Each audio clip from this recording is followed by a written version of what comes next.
আমি একজন ব্যর্থ শিক্ষক, যদি বলি কেন আমার ছাত্র পুলিশ অফিসার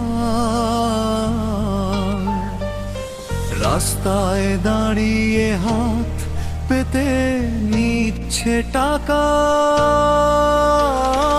আমার ছাত্র ডাক্তার গরিব রোগীদের ভিজিট 800 থেকে 1000 টাকা। আমার ছাত্র শিক্ষক বাবা মাকে বৃদ্ধাশ্রমে পাঠাচ্ছেন।